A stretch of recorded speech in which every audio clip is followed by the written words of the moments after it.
The only thing we have to fear is fear itself.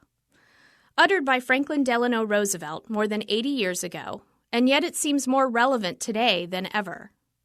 Ebola, Islamic terrorists, the historic drought, all topics of frightening headlines and debates. Scholars have debated the use of fear appeals since antiquity. Plato lamented appeals to emotions, and fear in particular, as corrupt influences on logic and reason.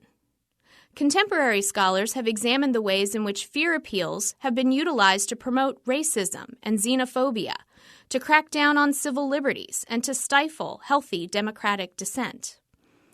Others, like Aristotle, argued that our emotional responses are often driven by reasoned persuasion and understanding.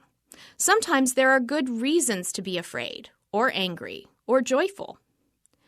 Contemporary advocates for HIV/AIDS prevention, anti-smoking campaigns, and environmental activists see fear appeals as effective in promoting awareness and in gaining audience compliance toward a worthy goal.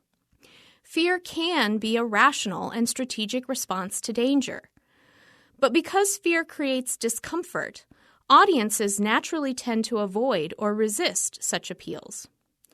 That's why, for a fear appeal to work, the persuader must also convince the audience that they are capable of doing something meaningful in response to the danger posed. But what happens to us as a society when we live in a culture that seems driven by the language of fear? Our tendency is to overreact and over-exaggerate. We may be drawn to impulsive and unwise behaviors.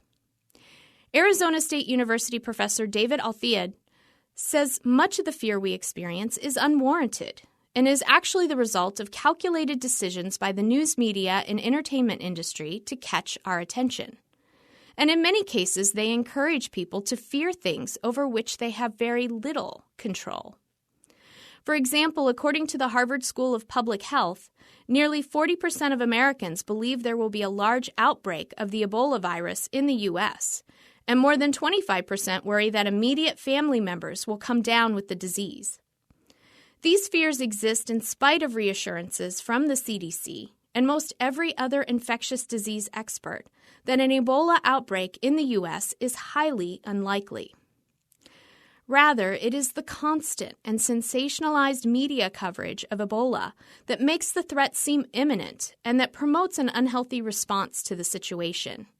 At the slightest suggestion of risk, often unsubstantiated, children are pulled out of schools, speakers are banned from university campuses, politicians call for travel bans and mandatory quarantines, and sick employees are told to obtain medical confirmation that they are not infected before they can return to work.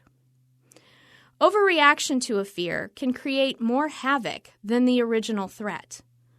Reasonable concern is healthy, and not all fear appeals are problematic, but decisions and actions driven primarily by a pervasive rhetoric of fear are scary indeed. For the moral is,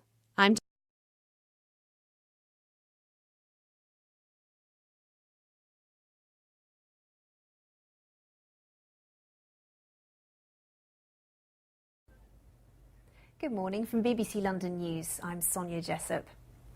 Within the last half hour, the first flight has arrived at Heathrow's new Terminal 2. The building, which replaces the old T2, will be used by 20 million passengers a year. Airlines are being moved to the new terminal in stages over the coming months in the hope of avoiding a repeat of the problems when Terminal 5 opened in 2008. Meanwhile, the opening coincides with a 24-hour strike by workers on the Heathrow Express rail service.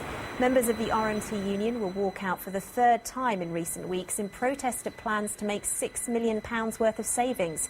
Heathrow Express says despite the strike action, regular trains will run between Heathrow and central London.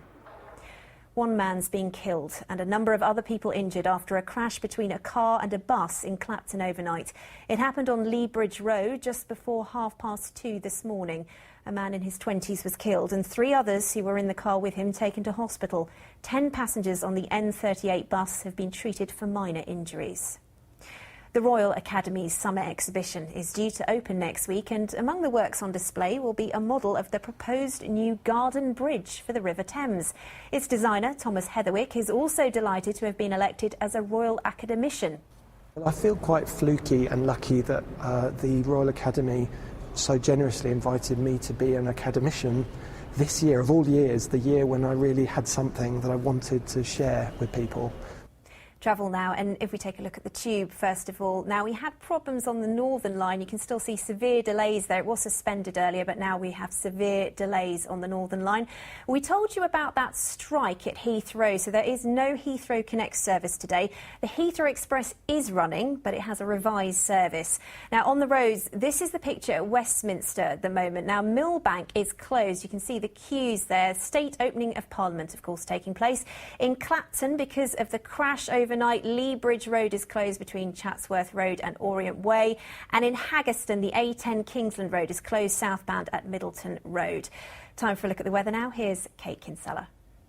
Good morning. A rather grey and damp start to the day. A lot of rain around, and it is going to feel that little bit cooler than it has done. Limited amount of brightness. We may get one or two drier spells, but the rain not far behind. Some light bursts, some heavier bursts, but underneath all the cloud it will feel cooler. Temperatures really struggling, maximum of just 15 Celsius.